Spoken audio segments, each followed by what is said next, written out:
નમસ્કાર. દિવસભરના તાજા સમાચારોમાં તમારું સ્વાગત છે.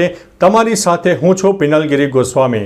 સમાચારો વિસ્તારથી જાણીએ એ પહેલા મહત્વના સમાચારો ઉપર એક નજર.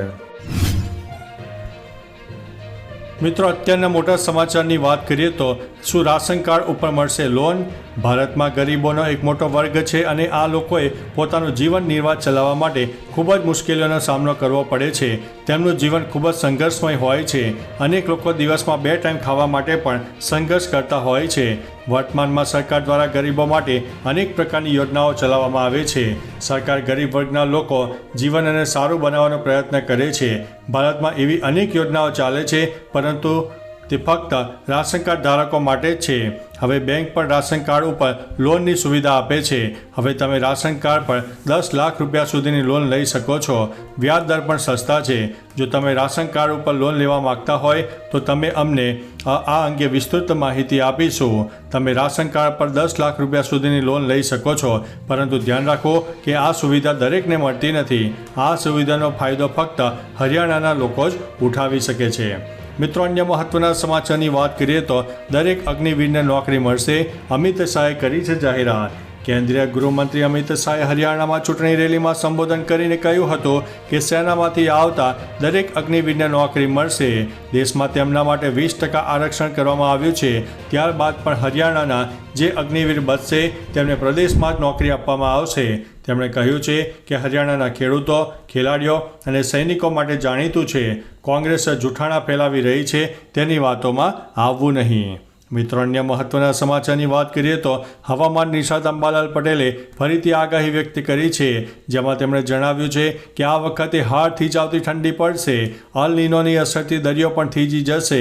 આ વર્ષનો શિયાળો વહેલો શરૂ થશે. 3 ડિસેમ્બરથી રાજ્યભરમાં ઠંડીનો કહેર વર્તાશે. 22 ડિસેમ્બરથી ઠંડીનો પ્રકોપ વધશે. આ વર્ષનો શિયાળો લાંબો પણ રહેશે. વાતાવરણમાં 80% ભેજનું પ્રમાણ રહેવાથી હજુ પણ બફારાનો અહેસાસ થશે. મિત્રો, અન્ય મહત્વના સમાચારની વાત કરીએ તો અતિવૃષ્ટિ. જામનગર જિલ્લામાં 21 કરોડની ચૂકવણી. જામનગર શહેર જિલ્લાના ગત 27 અને 28 તારીખના રોજ તબાહી મચી ગઈ હતી. અતિવૃષ્ટિ બાદ રાજ્ય સરકારની સૂચના મુજબ વહીવટીતંત્રએ નુકસાનીના સર્વે બાદ નાગરિકોના સોગંદનામા ધરાવતા ફોર્મ સ્વીકારીને કરેલી પ્રક્રિયા બાદ લોકોના બેંક ખાતામાં સહાયની રકમ જમા થવા લાગી હતી. તંત્ર દ્વારા માનવ મૃત્યુ, પશુ મૃત્યુ અને ઘર વખરીને નુકસાની, મકાનને નુકસાની તેમજ પડેલા કામના દિવસોની નુકસાની પેટે જામનગર શહેર અને જિલ્લામાં કુલ 21 કરોડ 71 લાખ અને 5,000ની ચૂકવણી કરી હતી.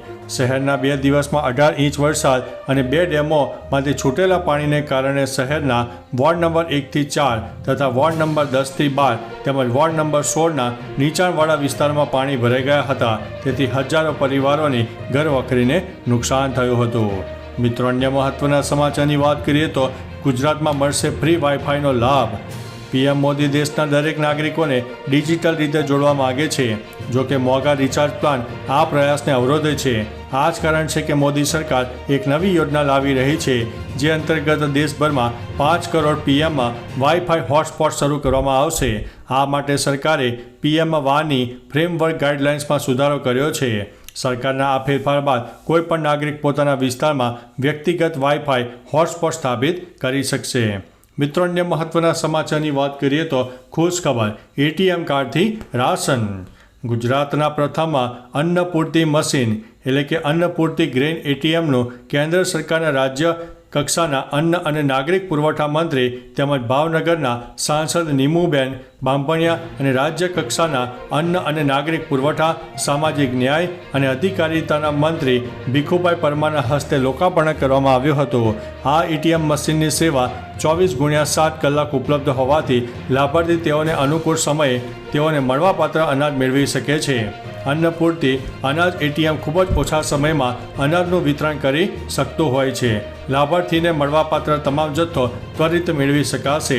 ટેકનોલોજી સાથે સુમેળ સાધીને અન્નપૂર્તિ અનાજ એટીએમના માધ્યમથી જાહેર વિતરણ વ્યવસ્થા વધુ કાર્યક્ષમ, પારદર્શક અને સુગમ્ય બનાવવા માટે જઈ રહી છે. મિત્રો, અન્ય મહત્વના સમાચારની વાત કરીએ તો નવરાત્રિ માટે નવા નિયમો સામે આવ્યા છે. સુરત મહાનગરપાલિકાએ આ વખતે નવરાત્રિના આયોજકો માટે શરતો સાથેની ગાઈડલાઈન બહાર પાડી છે, જેમાં કેટલીક નવી શરતો સામેલ કરવામાં આવી છે. પંડાલમાં સ્પેસ રાખતા શરતો રાખવામાં આવી છે. ફાયર એનઓસી પણ રાખવી જરૂરી છે. ખેલૈયાઓનો રેકોર્ડ પણ રાખવાનો રહેશે. ઇમરજન્સી ગેટ પણ રાખવાની સૂચના આપવામાં આવી છે. મિત્રો, અન્ય મહત્વના સમાચારની વાત કરીએ તો ગુજરાતમાં ચોમાસાએ ધીમે ધીમે વિદાય લેવાનું શરૂ કર્યું છે. હવામાન વિભાગે આપેલી માહિતી પ્રમાણે ગુજરાતના કેટલાક વિસ્તારોમાં આગામી 4 દિવસ ભારે વરસાદની શક્યતા છે. જ્યારે ગુજરાતના કચ્છના કેટલાક ભાગોમાંથી નૈઋત્યના ચોમાસાએ વિદાય લઈ લીધી છે તેમ પણ હવામાન વિભાગે જણાવ્યું છે. બંગાળની ખાડીમાં લો પ્રેશર સિસ્ટમ સક્રિય થઈ છે અને આ સિસ્ટમ મધ્ય ભારત થઈને ગુજરાત તરફ આગળ વધવાની આગાહી છે. આ સિસ્ટમ ડિપ્રેશનનું સ્વરૂપ પણ ધારણ કરી શકે છે, જેના લીધે થઈને દક્ષિણ ગુજરાતમાં થોડા દિવસ ધીમે ધીમે વરસાદનું જોર વધતું રહેશે.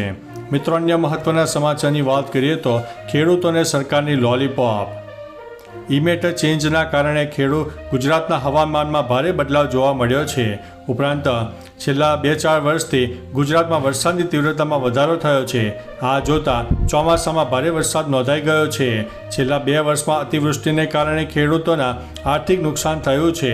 જો કે સરકાર દર વખતે રાહત પેકેજ જાહેર કરે છે. આ વાતને 1 વર્ષ વીતવા છતાં હજુ પણ રાજ્ય સરકારે ખેડૂતોને 102 કરોડ રૂપિયા જેટલી માતબર રકમનું વળતર ચૂકવ્યું નથી.